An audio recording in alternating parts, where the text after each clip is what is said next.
All right, now we're rolling. We are recording. Yes, sir.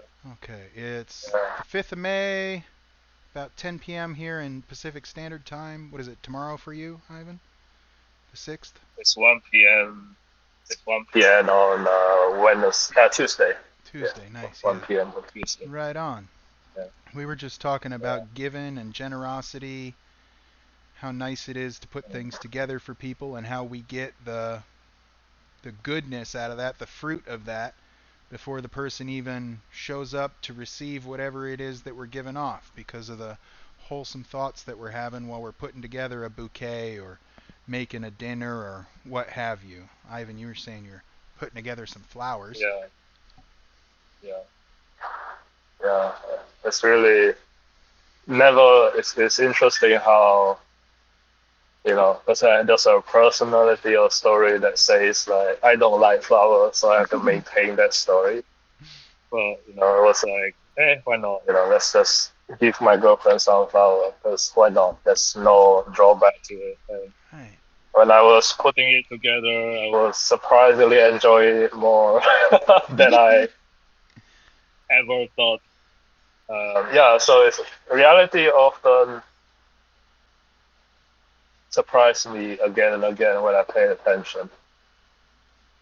There's Yeah. always things to enjoy to be experienced.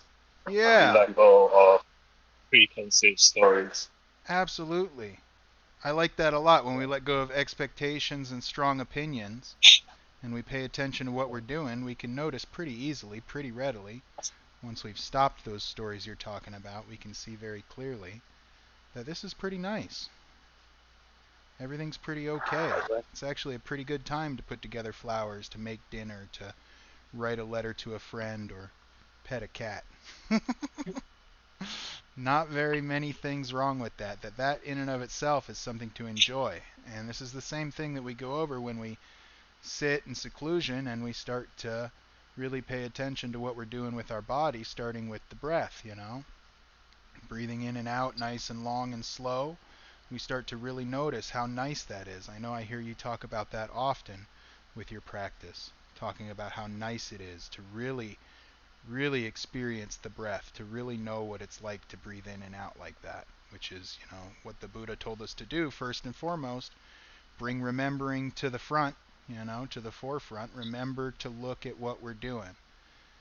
And that's always a key part of everything that we do with the Dhamma because it's what gives rise to everything else. That's our noble right view. To remember to look, and our noble right sati, noble right remembering. And to remember to make a change, to come out of those stories, our noble right effort. And the Buddha would say that these three factors run circles around all the other factors of the path.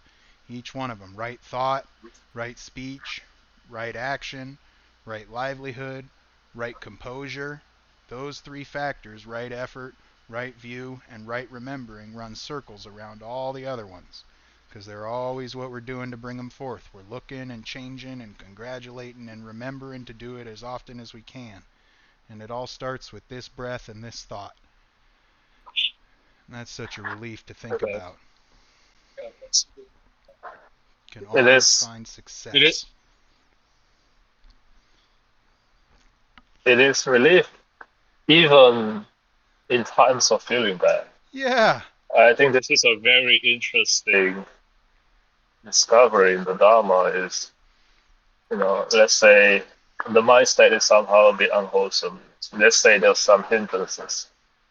There's this remembering that coming back and pay attention to what's happening. I almost feel as though you're putting a stop to the sankhara that's maybe pushing you towards a certain direction. Yeah. It's very interesting how sometimes I keep coming back to what Brad said. Brad used to tell me, samadhi, calm and composed mind. The way he say it is, you're not even good at samadhi until you know you're out of samadhi. And I think Yeah. that's very interesting. That's very, very interesting. In other words, it's basically you don't know hindrances well enough until you know that it's coming. Like the it's almost like there's this alertness to this awareness. There's this alertness that you know.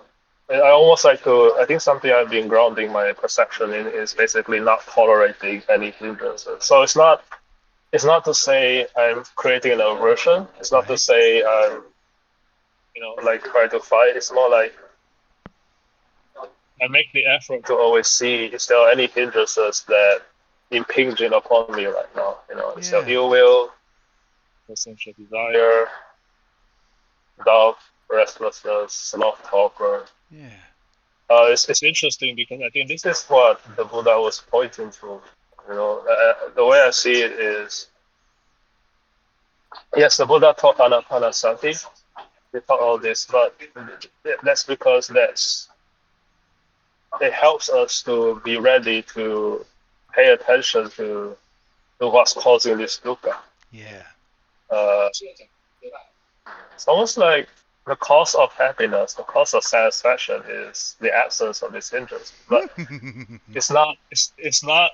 I guess this is a very interesting subtle thing. It's not like we are creating an idealistic version of ourselves. It's not like we say, "Oh, I'm never gonna be hindrances again."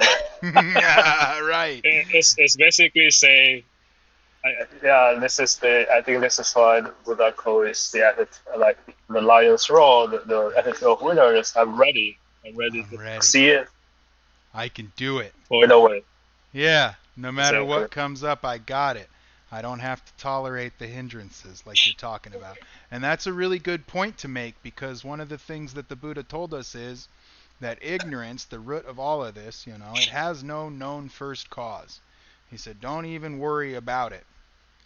But we do know that the 5 hindrances are ignorance's nutriment. It's what ignorance feeds on.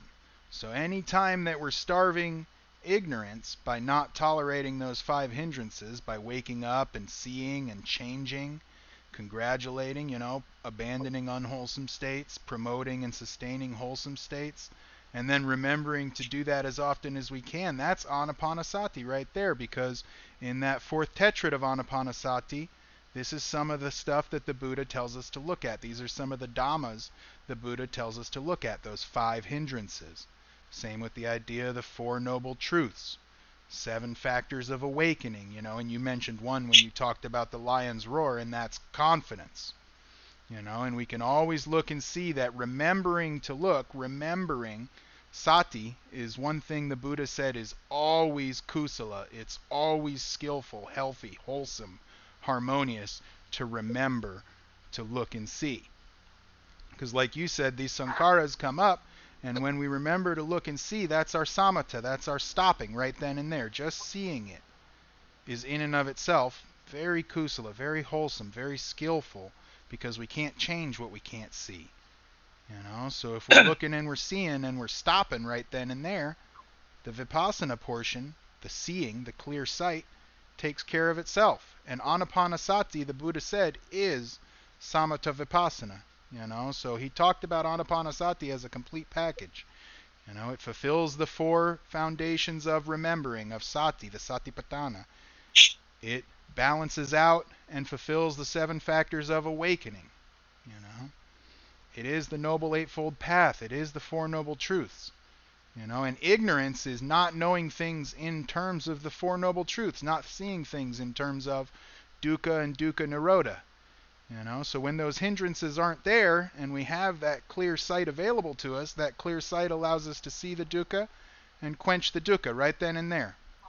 And it doesn't matter how many times, it doesn't matter how long it takes, because none of this stuff takes time. It just takes repetition. Again. And as we grow in confidence, we understand that it's no thing. There's nothing to it. We do got it. We're on top of it. We can see it when it comes up, and we can quench it right then and there. And the Buddha would tell us, everything that I see arising is just stress arising. Everything that I see passing away is just stress passing away. Dukkha, dukkha, nirodha. So we can go ahead and we can remember that. Remember to look, remember to change, remember to congratulate, remember to remember. Do it as often as we can. One thing I really love and laugh, love and laugh about this society conditioning is, again, it's very counterintuitive. You know, when you say dukkha, dukkha, nirodha, people start asking questions. I mean, I guess everyone does because the Different. question is, what then? Well, what's next? You know, Yes. it's a question of, but it's very interesting because that's ignorance in itself. You know, the Yes. ignorance of not seeing what's really going on. Yeah, that's doubt right then and there. Doubt that you won't know what Yeah. to do when you stop suffering. Yeah. But that's Yeah, it. Job's done. Mm-hmm. It's basically the question of, like, you know, you're telling you know, an alcoholic, you know, because obviously he's drinking himself to death, and he Yeah. knows that, everyone knows that. Yeah. Even if you want to lie to himself, he knows that, right? But then, you know, even though he knows that he has to stop, then there's just a story that arises. What happened after I'm sober? Yeah, what am I going to It's like, do then? Yep, putting the cart before the horse. You know, when really, when yes, we stop and we see and we quench dukkha, we can see there's just nothing really much to do, nowhere really much to go. Everything was actually okay the whole time. Now we just see that clearly. You know, now we really got a handle on that. And that's that relief that you're talking about that lets us see when those hindrances come back up.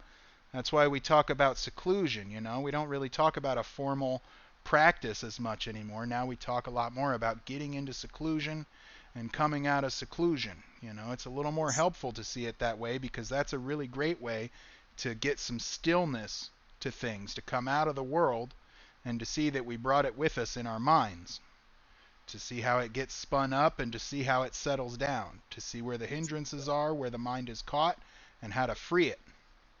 See if it's scattered and how to compose it. See if it's dissatisfied and how to gladden it, how to clean it out. Get rid of that dukkha, you know, just to see it in and of itself is a really wonderful thing. That's our third tetrad right there. yeah. I always say, I mean, lately I have been saying this, like, the Buddha is basically, he's very interested in your sense of well-being, and he's very Yeah. interested in your happiness, and that's Yeah. the very, it's a bit counterintuitive thing to think about, because a lot of the world that's conditioned, when there's the word happiness, they are thinking of this box of happiness. Mm-hmm.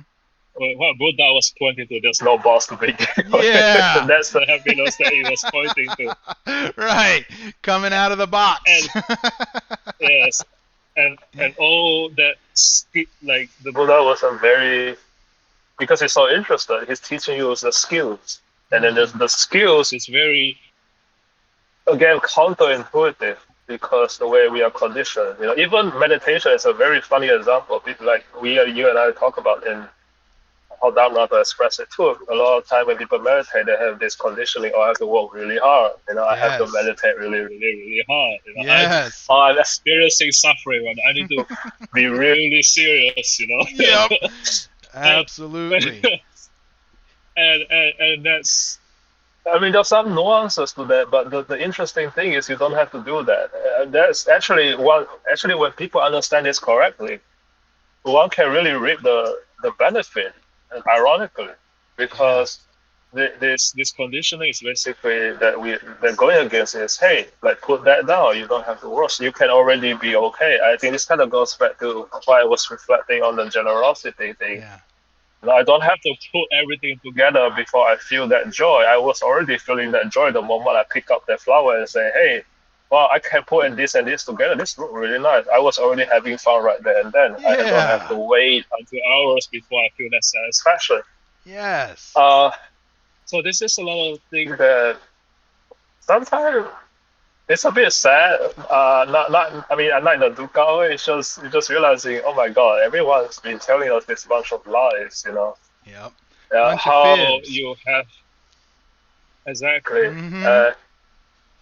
And the reason I'm calling you this was, it has something to do with, I have some questions Yeah. about career. And I was doing some thinking how I realized I put something together that's very Dharma. So it's just very interesting, how I'm not sure where to begin. So let's go with this. Credential is a very funny thing, right? Like people. So I'm not sure where I'm going with this. So like in Korea and working, right? There's always this idea of like, oh, you get the certificate, you gain experiences and all this sort of thing, and then that's when you will start to grow and all that sort of nice stuff, like in terms of your professional career. Okay, it makes sense. Like it makes total sense. But there's this thing that I thought about sometimes. Uh, so I was watching this video. His name is Chris Du. He's this very he's this let's just call it he's a graphic designer and stuff, but Okay. he's more than that. Like he's like a teacher in the sense of like he's telling people to I don't know how to define him because there's no way to define him.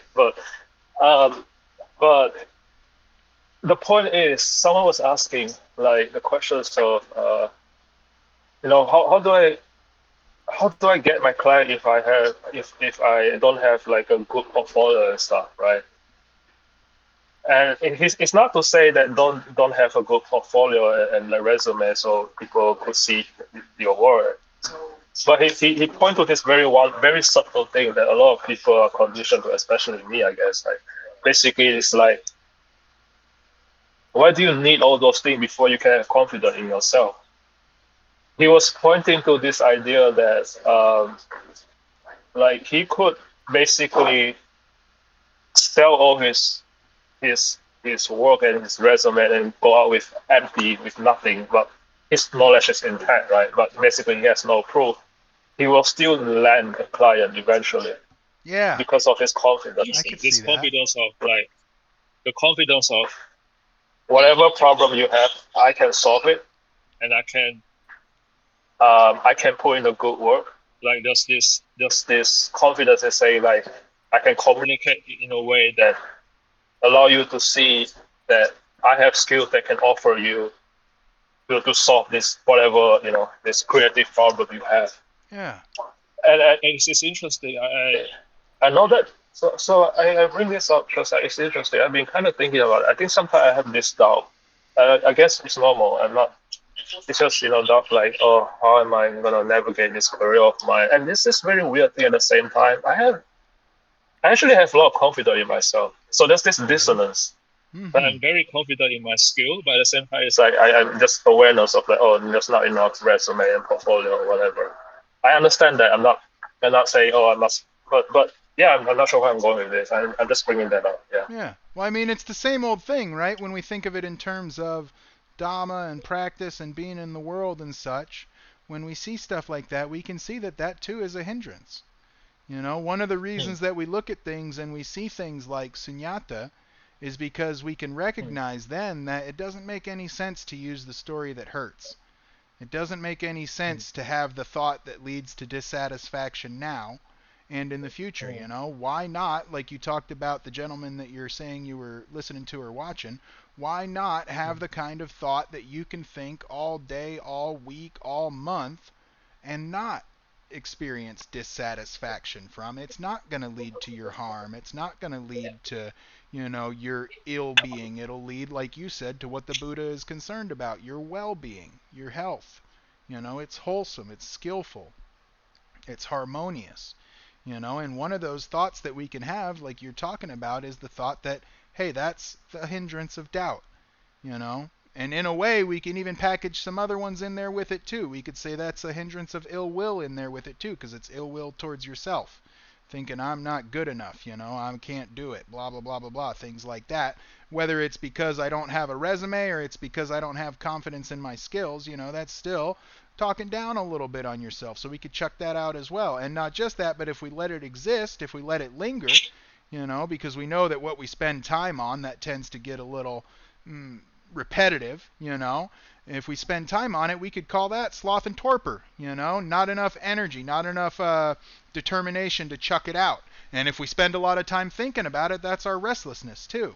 And if we want to not feel like that, you get what I'm saying? That's all 5 of those hindrances. So we can see that right then and there, and we can go, hey, I don't need to do that right now.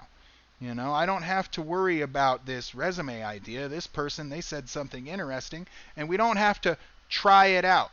We can pay real close attention to the language that we're using with ourselves. We don't have to try. We can just do it and see what happens. Play. Yeah, play. Play with it. Do it. Don't worry about trying. Don't worry about working with it. Don't worry about striving and all that stuff that we were talking about earlier. Let's come out of that mindset outside of seclusion too, and let's just do it and see what happens. There's always that wholesome thought that we can rely upon when that doubt comes up, and that wholesome thought is, I don't have to get it right. There's nothing to it. I can handle whatever happens. And we can say that about work, livelihood. I mean, that's one of the factors of the Eightfold Path is right way of earning a living. And that right way is that harmonious, that wholesome way. And what's more wholesome than doing it in such a way that I don't have to get it right? I'm not hurting anybody. I'm not hurting myself. I do have confidence that when I go out and I talk to this client or that person or whatever it is that I'm talking to, that I'm going to put forth my best effort because I know I have that noble right attitude. I'm not going to go out there and start promoting and sustaining unwholesome states because that just hurts me and the people around me. I'm going to abandon those, so we can have full confidence in our ability to do our best because we recognize that really that's what we've got, our best. And that's what I'm talking about when I'm saying why use the thought that's a bummer. We don't need bummer thoughts. They're just useless. They just hinder things. So we could chuck them right out. Replace them with wholesome thoughts. Yeah. Hey, that guy said it. And that's one of the reasons the Buddha says the whole of the holy life is good friends. Because that person talking out loud and sharing like that, that's a good friend. Sharing, encouraging, reciprocating.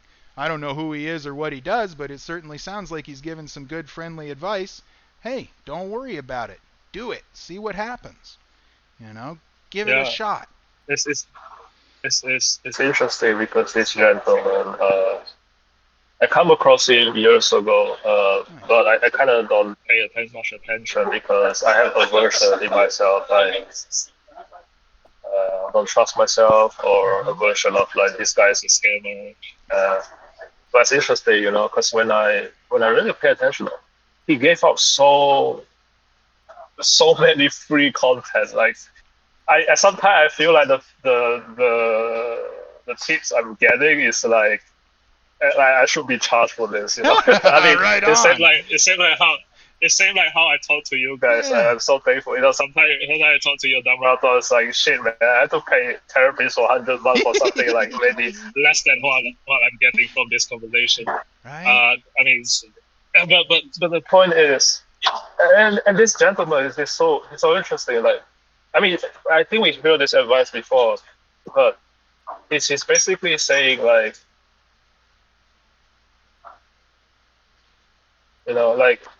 like help people to solve their problem, not sell yourself. And I mean, he's basically framing like when you think of selling yourself, there's this conditioning where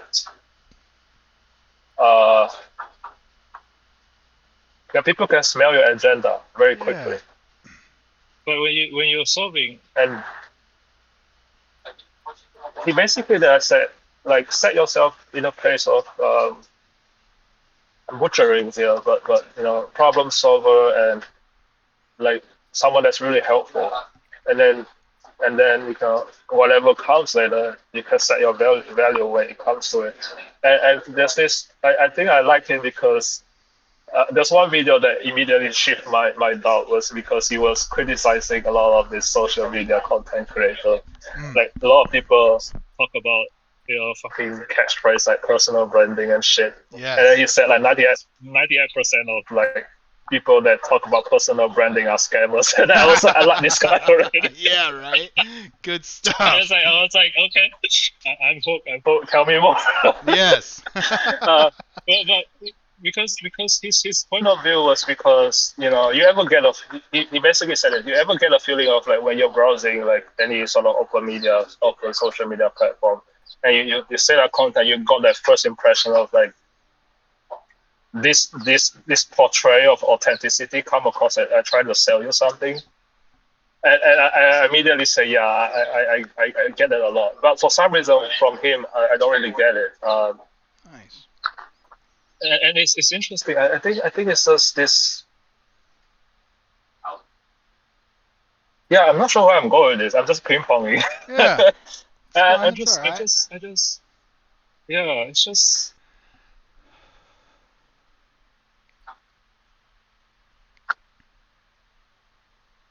I like how he keep coming back to the simplicity. I like Mm-hmm. how he just keep coming back to.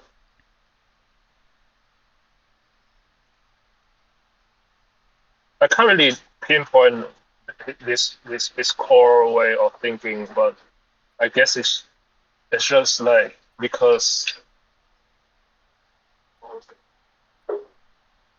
just like trusting yourself and Yes. not from the delusion of place. It's more like you train yourself from a problem solver, helping people, and like be honest with the price you want to charge, and don't be scared about that. Like if they don't like it, that's okay. Like you don't force people. That's right. Uh, and it's sort of and then he made a comment like, to be honest, sometimes you guys think I charge a lot when it comes to certain client, but deep down sometimes I think like I charge too little. But yeah, he was like, because he's very confident in his ability to solve whatever problem you have, and he will put it all together. And it's interesting because when I hear him speak, Mm-hmm. I don't hear. I know this is a very poor way of phrasing, but I just don't hear any ego. I don't hear any. A lot of I don't hear dissatisfaction. any. Yeah, I don't Don't hear hear that. a lot of Yes, yes, yes. dissatisfaction. I I don't hear any dissatisfaction Yeah. like from his video at all. Yeah. There's no. Well, that's a wonderful thing to Yeah, pick up on, too, because it does certainly lend yeah. some credence to what you're saying, because I know for myself, if I'm Mm, dissatisfied about whatever it is that I'm doing, more likely than not, mm, that's going to come across in my communication with somebody else. They're going to be able to pick up on that, yes. like you're talking about. And that Yeah, yeah. dissatisfaction is something that if we handle that for ourselves, it leaves us open. We don't have a lot of reason at that point, if we're satisfied, to do things like run around killing people, lying, stealing, having some sort of sexual misconduct, or getting intoxicated to the point of heedlessness. That's our 5 lay precepts right there when we think about it. And a lot of the time when we look at those precepts, if they're being broken up in some way, those training precepts, again, it comes back to dissatisfaction. And within the context of business dealings and such, that whole idea of lying or, being a gimme gimme, that kind of thing, that comes out of a state of dissatisfaction. But one of the things that we can recognize is if we're satisfied going into that environment, then it's not necessary for us to do the gimme gimme. It's not necessary for us to milk it for every last bit because we're confident, A, that we can get along with what we have. So we're not worried about, oh, what about the next Porsche? What about the next mansion? What about the next this, that, or the other thing? We can actually look and see, hey, what's reasonable here? Like you talked about charging people. Sometimes that gentleman says he charges what he feels might be a little too little. In order to do that, there Mm, must be some satisfaction in what he's doing. And this mm, actually comes right back to mm, what we're talking about with right mode of earning a living or right livelihood as well, because that right livelihood is the one that allows us to see dukkha and quench dukkha, see dissatisfaction and mm, quench dissatisfaction. So some of those high mm, stress career fields, being a high stress salesperson or high stress this, that, and the other thing in finance, whatever, like you have, a lot of those career mm, fields, we see the people that stay in them for a long time, they experience a lot of stress related maladies. And like the Buddha talked about, one of the ways we could say dukkha in English is stress. So if we're mm. experiencing a lot of stress in how we're earning our livelihood, that comes across. You see the guys Exactly. in the movies about Wall Street and such, they're snorting Oh cocaine and shit. going right back to the floor and Yeah. sell, sell, sell, buy, buy, buy, and everything is all about that. Even when they're outside of that job, they don't relax. They're Exactly. still doing all of the things to go ahead and put forth what they feel Yeah. is going to get them ahead when really those guys are pretty dissatisfied. Granted, I'm sure they may Agree. have fun sometimes with a lot of the money that they make, but again, as soon as you're spending it, you're thinking about how it's going away, more dissatisfaction. So if we can Exactly. enter into the business world satisfied, then we can go ahead and we can make it so that whoever's dealing with us isn't picking up on a whole bunch of dissatisfaction. They don't have to be so guarded. Exactly. And we don't have to do it in Exactly. such a way that, these high pressure sales techniques or these let's be friends sales techniques, we don't have to worry about that. Because if we're not dissatisfied, Exactly. we're friends with ourselves, it actually is that easy to go Exactly. about talking to people that would be Exactly. customers or clients and actually Ex- helping, showing up in such a way Exactly. that they can feel comfortable themselves. And that's really Exactly. wonderful. It's very funny because this guy I was mentioning when I listening to him, I mean yes, he's kind of giving some tips, but I don't really feel like this technique. It's a Yes. very and then I don't know. It's just again maybe I'm biased, but it's just for me when I'm hearing him talk like about how to grow your career, all I hear is Dhamma.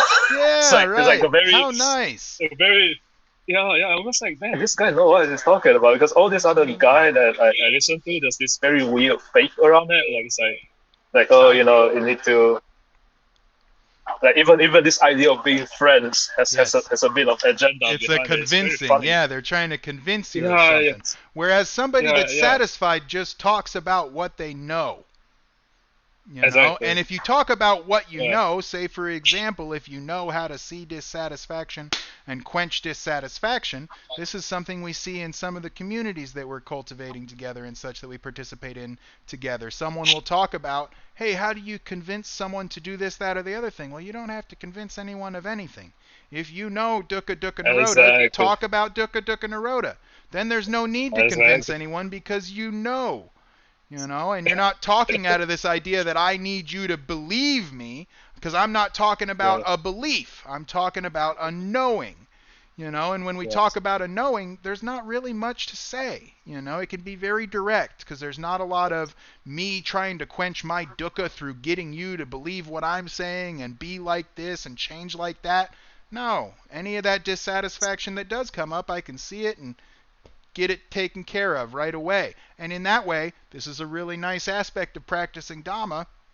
When we quench our dukkha, when we quench our stress, we don't sling it all over everyone else that's around us.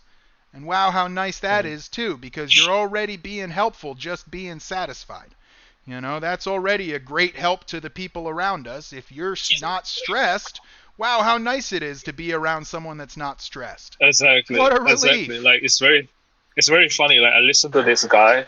Mm-hmm. Like I've been listening for the past few days because yeah, and I know him for years ago, but I start listening again past few days, and it's very interesting. Like he just there can be a topic about like that can sound a bit stressful. That can sound like because our conditioning or like oh this is so stressful, this is a very heavy thing like or serious stuff, Yeah. and then he just standing there smiling, and then it's like he's not faking. It's just like Yeah. been there, done that. This is easy. Like Talking about what he it's knows. yeah Right on. yeah. It's just like there's this. It's very interesting. Like there's this assurance. It's like he's very satisfied. He's very.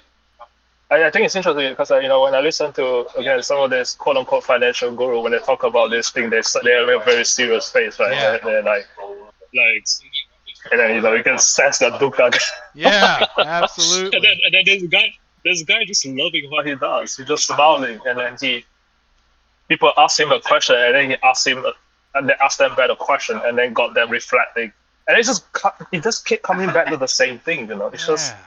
their own insecurity, their own overthinking, their own whatever kind of Dukkha. conditioning. Yeah, dukkha. Yeah, their own dukkha. Absolutely. How wonderful that is and how nice that is. And if you can let people show up just like that, if you can quench your own, people can show up just like they are. And then it's too easy to talk about what you know. Like you said earlier in this conversation, it's really easy to pick up on someone's dissatisfaction. It's really easy to see when someone is dissatisfied. It's not difficult. A lot of the times they're trying to convince themselves of something. when really it's okay to just be like this. It's okay to let that stuff go right now, not have to hold on to it, not have to maintain it, because that's where that stress comes from, is trying to maintain things that we really can't keep together. It's not actually possible to do so. And so it's stressful when we try.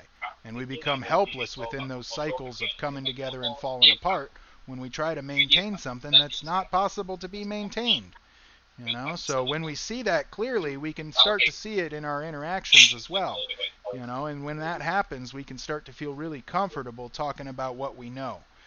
We don't have to sell people on stuff anymore. A good example of that is this thing you're talking about with people that you can tell they've got a lot of stress around money. Money is tied pretty deep nowadays to our instincts, our instinctual drives, that self-preservation drive. I even saw one sci-fi writer at some point, he called them bio-survival tickets. Because if they threaten your money, it's like it's threatening your ability to preserve your life, And so a lot of people will get really spun up and stressed out about money really quickly, And so that's another way that we can catch dukkha, is we can recognize some of the underlying tendencies that are present in a human being, like the tendency to really care about keeping a hold of and getting more bio-survival tickets.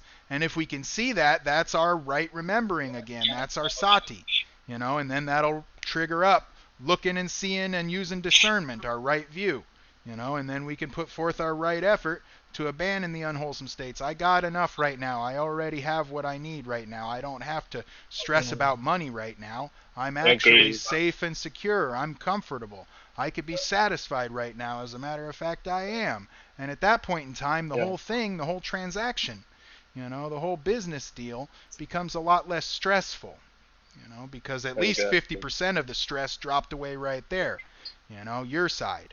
And at that point in time, we can really go ahead and we can help people, tend to people, be there and meet people, and talk to them honestly about whether or not we're able to fulfill their needs, their business needs. And when we can deal honestly with people, that's even less stress, because you don't walk away from such a transaction or an encounter or an experience thinking to yourself about, oh man, I'm such a crummy, I can't believe I snaked him into this or charged him that. It's actually okay to walk away when we don't have stress, whether the business deal works out or not, and feel good about it. Just like you were talking about putting together that bouquet of flowers. And in this way we can really start to play with the livelihood as well. We don't have to make it work, stress. Instead, when we're thinking about what we can do, we're allowing ourselves to be creative. We're allowing ourselves to play with things as they come up. Our friend Alec the other day talking about how it is that we can contemplate on things for him having to do with his creative efforts that are his livelihood, his music making and such. And wow, it's cool to hear that he's already doing those things and letting that kind of stuff kind of untangle and come apart a little bit so he can see more clearly what it is that he wants to do in that avenue. How it is that he can arrange things, what kind of efforts he can put forth to make it so that his livelihood is one that allows him to see dissatisfaction and quench dissatisfaction, rather than one that is just a generator of dukkha. And that's the thing. Exactly. If we see how it goes, then we can turn it around, That's the anuloma paticca samuppada, going back, reversing it, going against the grain. We can start to, like we talked about in that chat the other day, we could start to take those things apart. Start to see what it is that's going in there, because we've gotten nice and calm and composed and the mind is very clear, able to see things as they are, and we can start to take them apart, let them come untangled, and in that way we can really start to see how it is that we can get more and more skillful with things like livelihood and action and speech. We can see how right thought really is, mind really is the forerunner to all of those things. What we think, becomes our speech and our bodily actions, and our speech, our bodily actions, and our thoughts become our livelihood. And if any of those are jacked up, if any of those factors aren't developed, then there's not going to be sama samadhi. There's not going to be the composure of the mind. The mind is going to be scattered, dissatisfied. That's one of the things when we talk about it within the context of like much of how we talk about practice in the West, we could very easily say that, a lot of people talk about non-duality. We could very easily say that the dukkha is the duality that everyone is always trying to get so far away from. If there's no dukkha, there's no distinctions like that. That's our composed mind. We can actually see clearly that, hey, I don't need to try and cut this piece and have that piece, and I could do the other 7 factors, but my livelihood I'm going to keep scummy. No, we can actually just clean it all up, get more and more skillful with all of it, to the point where each and every one of those factors is developed, and we feel good about it. We feel confident that we can keep that ball rolling because we see very clearly, and therefore we know instead of believe. We don't have to believe that the Eightfold Path leads to the end of dukkha. We know it leads to the end of dukkha because we see it again and again and again and again. And in that way, each time that we see it, ooh, wow, we're getting better and better and better. How do we get to Carnegie Hall? Practice, practice, practice, practice, practice. Each and every time that we can remember. As often as we can remember. As often is good enough, and good enough is good enough. Speaking of good enough, I love how Dhammarata was talking about jhana. There was this old video, and then he basically said, maybe I hear it wrongly, but he was talking about a lot of people see jhana as this buffet, and so there's this idea: the higher the jhana, the more food you have to get. And so this is like, I need a lot, So there's this Greek conditioning going in that did not see. And then how he phrased first jhana is basically like, just enough food. Just enough. Just enough food to satisfy, feel good, feel nice. And then this basically was the 5 factor towards first jhana. Yeah. Sukha and piti. Yep, sukha and piti. Feeling successful and joyful and happy about it and feeling satisfied. And then that last one that we've talked about it a few times in this call already, ekaggata, going directly. We're not beating around the bush. We're not worried about having a full resume before we have our jhana. We just go directly to the goal of wholesome thoughts, one after another, success, satisfaction. And if we drop out of it, like you talked about earlier, if that kind of falls apart a little bit, we see that and we go directly back to it. We don't beat around the bush. We don't travel around the mountain. We just go directly. Direct path, right out of dukkha. So that's absolutely right. We talked about all of that already in this call too. We talked about dealing with those 5 hindrances, getting rid of them whenever they pop up, seeing them and not tolerating them, not letting them hang around forever, treating them like old friends that have come to visit that we don't want to hang out with anymore. Hi, how are you? How you doing? I'm glad you're here. There's the door. Going directly to cleaning the mind out of those hindrances, and then going directly to application and sustainment, to applying and sustaining the mind to healthy, skillful, wholesome thoughts. Healthy, skillful, wholesome pondering. And then doing that again and again and recognizing the success. It's not even really needing to be generated at that point. We set out to do something and we did it. And wow, that feels good. That feels like success, because it is. And that's pretty satisfying. And wow, it's nice when the success cools down into satisfaction and we can do it again and again and again as often as we can remember to look. And that's really wonderful to do it that way. And it's no wonder that, just like you talked about, the Buddha didn't talk about the 4 jhanas and the 4, realms, or whatever you want to call them, the 4 bases. He didn't talk about all of that all the time. He expressly and explicitly said, first jhana, that's it. That's the way to go. That's the method. That's the path. That's the safe spot. That's the way to do it. And to just do it as often as you can remember to. Just enough. Just like when we reflect on requisites and we think about food and drink. We don't need to fill the entire belly. The food is just to sustain the body. We don't need to eat to the point where we're overflowing. Just enough. Just enough to keep things going. Don't need to eat 6, 7, 8 times a day. Can eat just once, actually. Don't have to worry about it. We know that if there's a little hunger there, well, it's not so much hunger that it's dissatisfying, because we know that we can eat again. And it's the same way with the jhana. We don't have to go and do this, that, and the other thing and spike the levels of success to the point where the body's jumping and bouncing and everything's so crazy and high level and all these sorts of things, because we know that, hey, you can have it when you like. That's the confidence. Doesn't matter if the fridge is empty. The store's right there, and I know how to get there. Yeah. Mm-hmm. And so interesting, like yesterday, I was, well, to put it short, I wasn't paying attention, but I didn't know I wasn't paying attention, the classic trap. Yeah. But I was in that dukkha mode and don't, feeling like I don't want to make a wholesome change. I can see that whining happening inside of me. Mm-hmm. And it's interesting, so this is what happened. I say, okay, fuck it, I'm not gonna do anything today. Let me play video game. All right. I gotta play the whole night. I don't give a fuck. Even my girlfriend came over because she's worried about me. I assured her, hey, it's okay. I was in a state of satisfaction, right? I was sad, but I was in a state of satisfaction. That's why to see her. That's why to talk to her, and as she went back, I continued satisfied playing that video game. I know it sounds counterintuitive, right? There is dukkha, but the interesting thing was while I was playing game, there's a part of my mind I was paying attention to the story.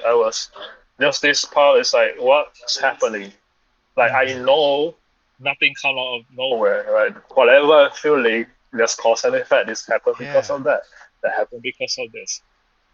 So I kind of know, I know there's this, because I wasn't paying attention, there's this comparison happening, I wasn't paying attention, there's this feeling of helplessness, like when is my quote unquote life gonna get better, that sort of story.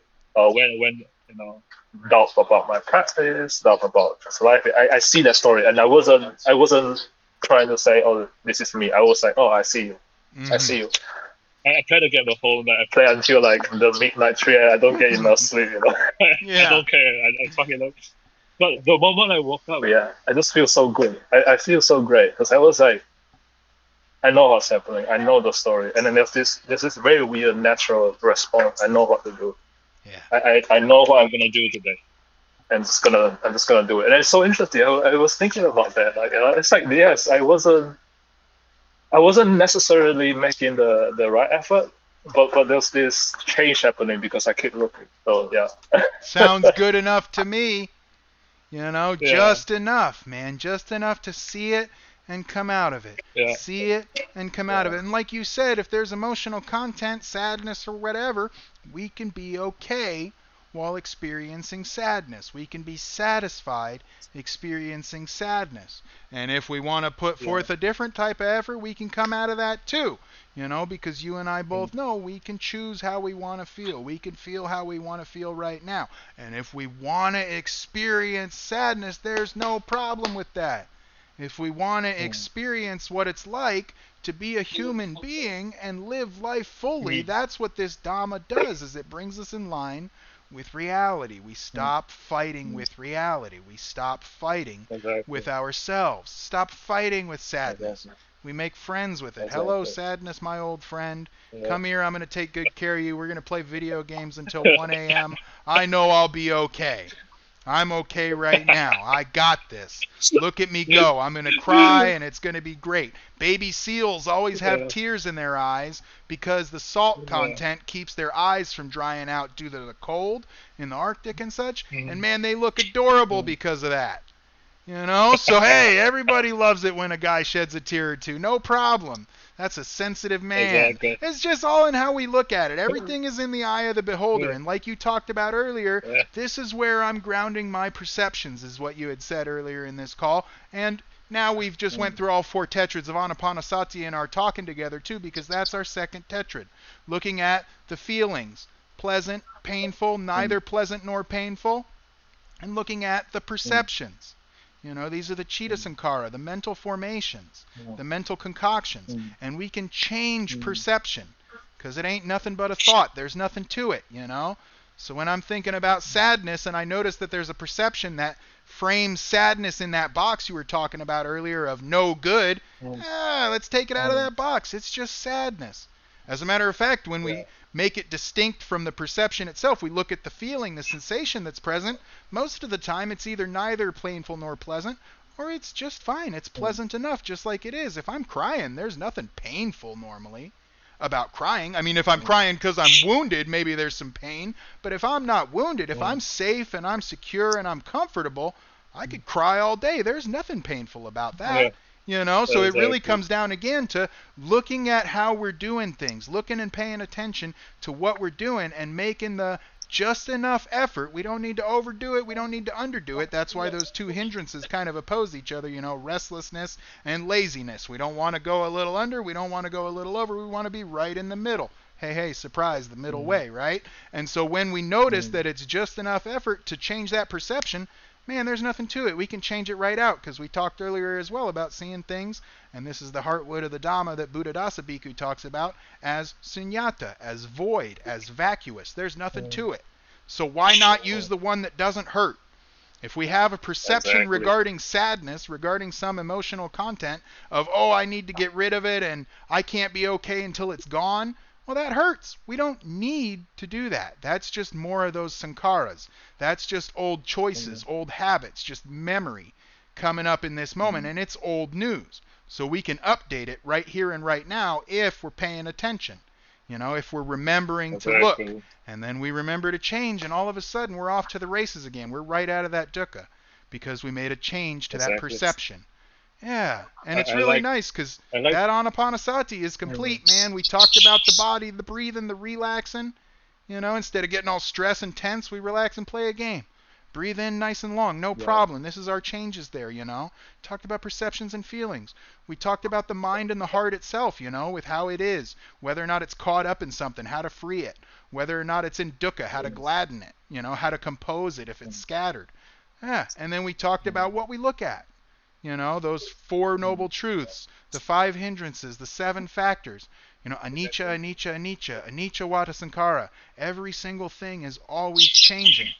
It's impossible to maintain to my liking for even a moment sometimes. And so, why not change? Sometimes I like to say, actually, maybe I did send that to myself yesterday. I have no idea. But sometimes I like to say, okay, let me try to maintain this sentence for 48 hours. Yeah! There you go. That'll do it right then and there. Yeah, you'll see what a foolish endeavor that is right away. Absolutely. And then we don't have to be attached to it. We don't have to wallow in it. We don't have to thrash around trying to remain sad because we see that it's going to come and go. And if we want to, we can just change it up. It's very funny because you bring in awareness to how it's not other word than stupid, foolish. I don't know, just whatever word. How clownish that idea really is. Actually, like really try it. Like try to even try to feel blissful and the feeling not move for 48 hours. Yeah. Try it. I mean, there's gonna be some move eventually, Yeah. And that's also interesting. Like, so what makes your sadness so special? There's nothing so special about it. That's right. It's just as special as everything else. So why not let it be what it is? Why not enjoy feeling sad? It's part of the experience. When you go to Baskin Robbins, if you're nice and open, you can have all 31 flavors. You don't have to stick to only one or two. If we stop picking and choosing like that, making some artificial discriminations like we have been trained to do, then all of a sudden sadness is really enjoyable. As a matter of fact, a lot of the times when I have some sadness come up, I do really enjoy it because it reminds me that, hey man, look at this, look at that, look at how things are changing. Wow, there it is again. Look at it come up, look at it go. I don't have to maintain it. It's not that serious. It's not that big of a deal. Whatever I'm going through right now, it's not that big of a deal.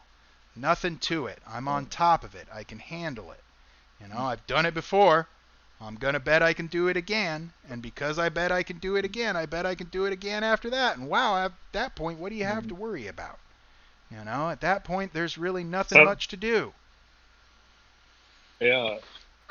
It's like, I think about dancing sometimes. I'm wise about it in the sense of I do prevention method in the sense of stretch myself enough, walk myself enough so I don't get muscle cramp, pay attention enough so that I don't do while I'm doing risky move, I don't risk myself further than it should be. Yeah. And I can do all these nice things. Sometimes I still get injured, and the funny thing is, when I get injured, I can laugh about it.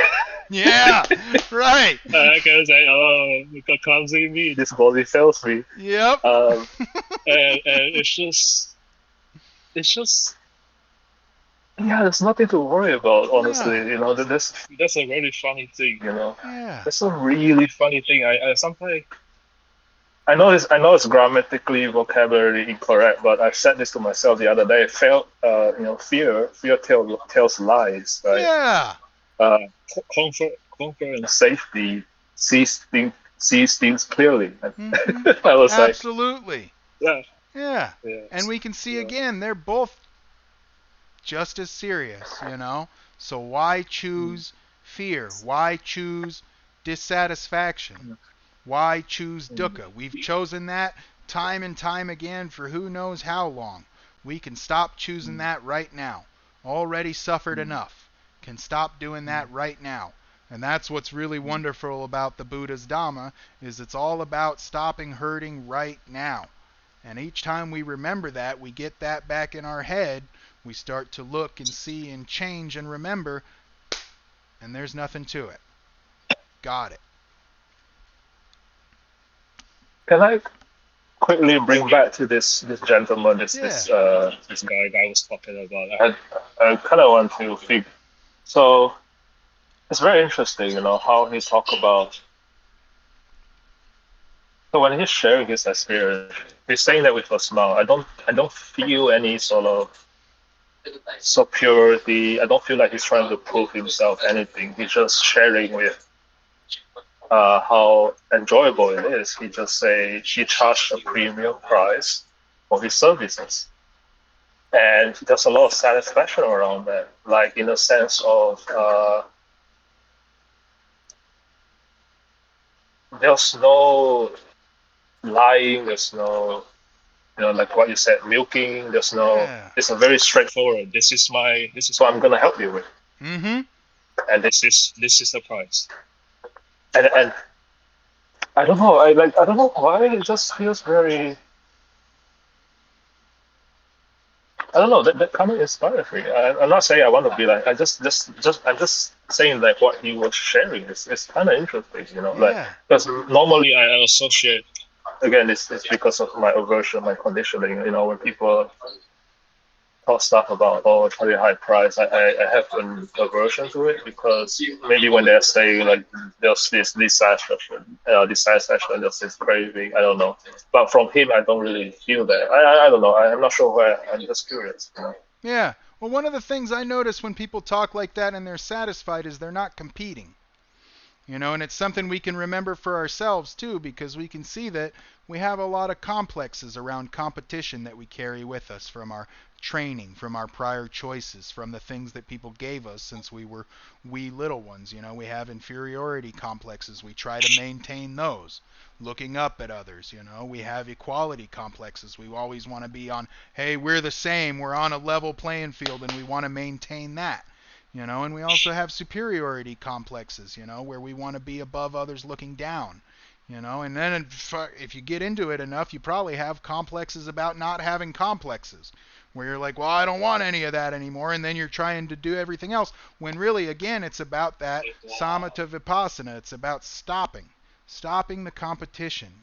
If you know that what you're doing, what you're offering is fair, you're not milking it. You're not feeling dissatisfied, doubtful, anxious, any number of things like that. You understand that what you're doing is what you want to do and that it's going to lead to your satisfaction now and later on. There's no longer a need to compete in the way that the world often pits people in competition. Because if we're satisfied, then what we're doing is what we want to do. It's no longer what we think we have to do. Just like I've talked about a bunch of times about thinking I have to do the dishes versus recognizing that no, I want to do those dishes. And at that point in time, there's no more dukkha there because I understand, no, I don't want bugs. I don't want dirty dishes. I don't want to be a slop monster. I feel better. It leads to my satisfaction when I take care of the things that I use. Don't need to worry about them lasting forever, but I do want to keep them serviceable, And so in this same way, when we recognize that what we're doing for our livelihood is what we want to be doing, I mean, there's always some kind of compromise to be made in the world, but that compromise doesn't have to come at the cost of satisfaction. If we're I seeing agree. clearly, we can figure out a way to go ahead and develop that factor of the path as well. We can go ahead and put forth that effort, that viewing, that remembering, and we can make changes as things come up. If pricing changes, pricing changes. If services rendered change, services rendered change. If the market changes and what the customer's needs are, then that changes. And again, this is actually just good business, is to go ahead and update what it is that you're doing, in your business dealings with what it is that's currently present as far as causes and conditions in the market, whatever it is. So if we're going into the market and we go into the market with a composed mind, then we can do it in such a way that we can still see dissatisfaction and quench dissatisfaction. And when that happens, Yeah, work is no longer work. Like I said, it's no longer the work of having to do the dishes. It's just wanting to do the dishes and then doing the dishes because, well, it leads to me living in a way that I'm not really going to be stuck in dukkha. I'm not going to experience a bunch of dissatisfaction because I'm putting yeah, forth the because effort to make the changes. because even the Buddha in many sermons he said, and Dhamma said this a couple of times, which is the job that needs to be done has been done. That's And it. I Exactly. remember Buddha said it quite a couple of times in Pali Canon too, right? Mm-hmm. So and the job, this context is basically quenching dukkha. Always. Yep. And it's so interesting because Ajahn, I was listening to a talk by Ajahn Chah yesterday. Obviously, it's translated, but yeah. So Ajahn Chah was saying, people suffer. A lot of people suffer because they don't have wisdom. Mm-hmm. And it's so interesting. How even Buddhadasa also say wisdom at the point of contact, wisdom at the point of feeling. And a lot of time, yeah. Actually, this is a question I don't really. I kind of know through my practice, but I can't really voice it out. But how do you think wisdom is cultivated? Remembering. Remembering what leads to what. Because one of the ways that I think that we can really effectively talk about wisdom is in the context of discernment, meaning seeing where things are heading.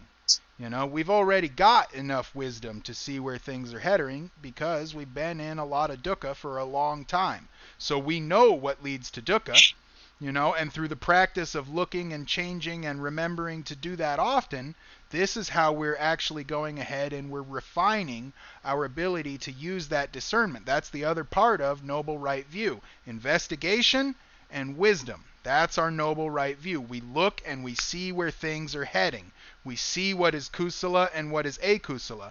And because we're established in that practice, in that training, in that cultivation and development, we actually already know what is kusala and what is akusala. We know what leads to our satisfaction and our dissatisfaction because it's present right here, right now in this thought. If I'm thinking a thought that I can think all day, all night, all week, all month, all year, and I know that it's not going to lead to my dissatisfaction, that thought is kusala. That thought is healthy, skillful, wholesome, harmonious. And when we have those kinds of thoughts intentionally, one after another, this leads to that kind of attitude, speech, action, livelihood. It leads to a composed mind because a composed mind is settled, it's confident. It's solid, rock solid, it's all back together. You know, it's not going to be shaken around. And so just by looking and seeing and remembering and changing, that's how we cultivate and develop that skill of being able to see where things are heading.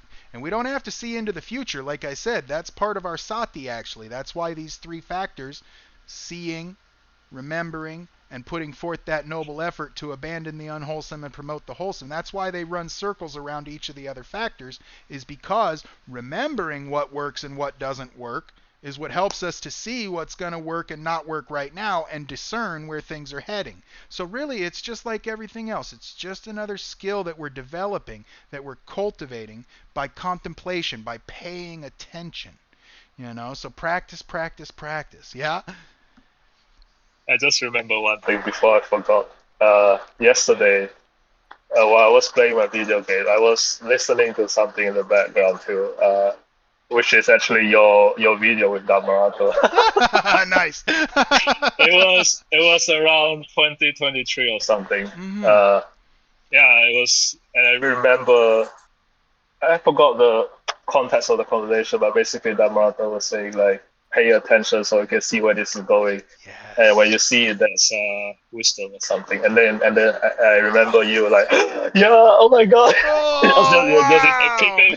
Yeah, absolutely. Because it's like finding your glasses when they've been on top of your head. You're like, oh, you're right. I could have been doing that. I do know what sucks and what doesn't suck. Wow. Yeah, How and then easy. it's so funny. Bing. It's so fun.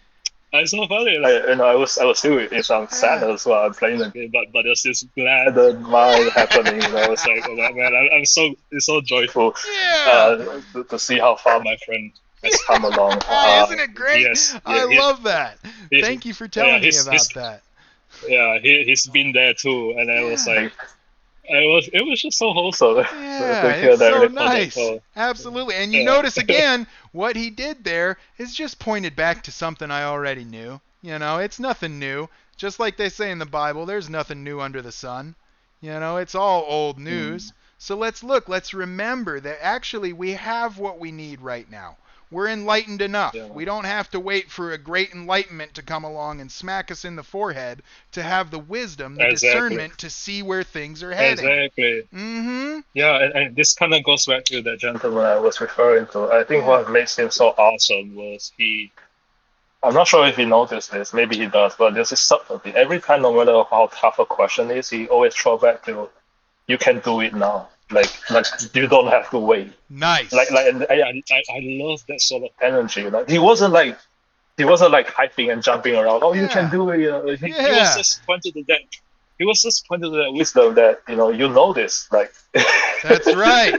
You already have a wise mind. It's yeah, already yeah, here. It's already present. We just got to yeah, remember to look.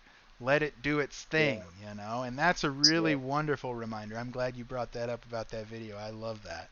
I think that's yeah, really cool. yeah, Yeah, and I love those yeah, moments, man, like a light bulb turns on and you find what you were looking for and figure out that you had it the whole time. Nothing new. yeah. Nothing to it. Everything's Yeah, already okay, and we're not telling fibs when we yeah, say that. Already good enough. Can handle this on top of it. yeah, Got it. yeah, Again and again, as often yeah, as we can remember to look.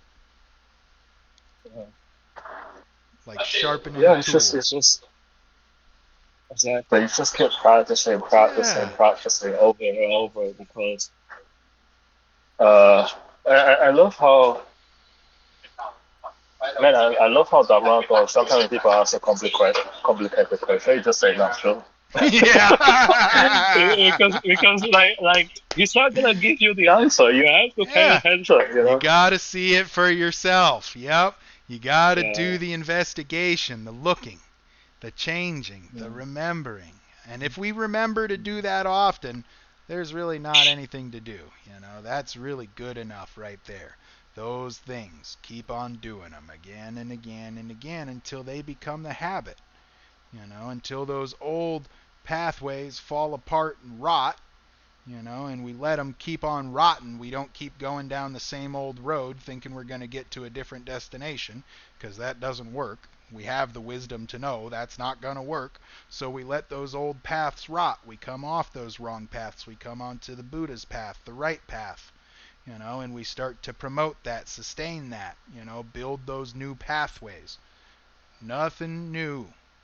Everything is already here that we need in order to do all of that. So we really aren't lacking in any way. Every single person with a mind was born originally complete. They can do it too. And that's one of the beautiful things about seeing people talk about things that they know from their experience is they don't have any doubt in what they're saying. And because they don't have any doubt in what they're saying, it gives you the idea that, hey, let me look and see for myself. This guy's saying this, that guy's saying that. Let me look and see for myself. And if we look and we see, and we remember to do that often, the changing is easy. the changing gets really nice because it's very pleasant to change along with everything else rather than try and maintain things like you were talking about, maintain sadness, maintain a depressive state. A lot of people put a lot of effort into maintaining a depressive state. Nothing against them. It sucks to be depressed, to have that sort of thing going on psychologically. But the thing that sucks the worst about it is when we start to label things such as depression, we start to try and maintain that label just out of ignorance, not seeing that we can let it go. And when we do that, anytime that the happiness pops up, we clap it back down. No, it's not going to last. I got to get rid. Let me get sad again. So it's just like you're talking about. We can maintain that stuff for a long time. It can get really heavy.